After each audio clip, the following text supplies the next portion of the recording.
একটা প্রোগ্রামে গেলাম। যাওয়ার পরে অনেক বড় একজন শায়েখ তিনি নামাজ পড়ালেন।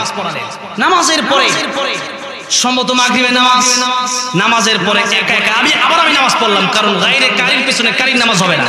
আমার তেলাওয়াত শুদ্ধ, কেউ যদি অশুদ্ধ তেলাওয়াত করে তার পিছনে আমার নামাজ হবে না। নামাজ পড়ে নিলাম। পরের দিন ওনার মাদ্রাসায় আমার প্রোগ্রাম, আগের দিন পাশের আরেক এলাকায় আমার প্রোগ্রাম, ইন্ডিয়াতে, আসাম অথবা ত্রিপুরাতে। তো পরের দিন দেখেন বাংলাদেশের মানুষ কিরকম, আর ওই আলেমের কথা আপনাদেরকে একটু বুঝাই, আপনারা অনেক কিছু শিখতে পারবেন এই কথা থেকে ইনশাআল্লাহ। আলেম পরের দিন ওনার দাওরায়ে হাদিস পর্যন্ত মাদ্রাসা, সেখানে যাওয়ার পরে আমার জন্য তিনি অনেকগুলো গিফট নিয়ে আসলেন, হাদিয়া নিয়ে আসলেন, আমাকে এগুলো দিলেন। দেওয়ার পরে উনি আমারে হুট করে প্রশ্ন করে বসলেন, আচ্ছা হুজুর, গতকাল আমি আর আপনি দুজনে জামাত করলাম, আমি মাগরিবের নামাজ 3 রাকাত পড়ার পরে আপনি 2 রাকাত সুন্নত পড়বেন, আপনি 2 রাকাত সুন্নত না পড়ে আপনি আবার 3 রাকাত পড়লেন কেন? নিশ্চয়ই কোনো ঝামেলা হয়েছে। কি ঝামেলা হয়েছে আপনি আমার বলেন। তা আমি চিন্তা করলাম এত বড় একজন আলেম যদি শরম পায়, আমি বললাম যে আমার মন মানসিকতা অন্যদিকে চলে গিয়েছে।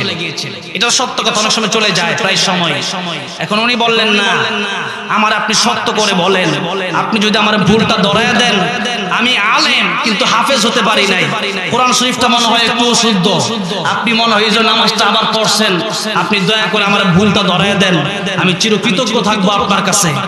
এত বড় আলেম, যে যত বড় আলেম, যে যত বড় জ্ঞানী, সে তত বিনয়ী হয়, ঠিক কিনা বলেন।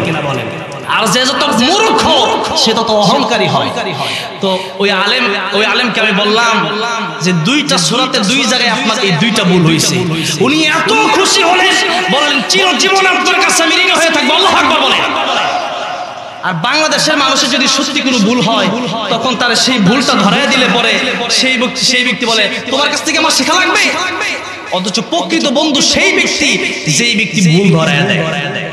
আজকে ভুল ধরায় দিল, আগামীতে আমি শুধরাইয়া আরো 10 জন মানুষের কাছে সম্মান পাবো, ঠিক কিনা বলে। আজকে যদি আপনি আমার ভুল না ধরায় দেন, তাহলে আরেকদিন গিয়ে আরো 10 জনের কাছে আমি লজ্জিত হব, ঠিক কিনা বলে। এই জন্য ভুল ধরায় দিলে প্রকৃত বন্ধু মনে করবে।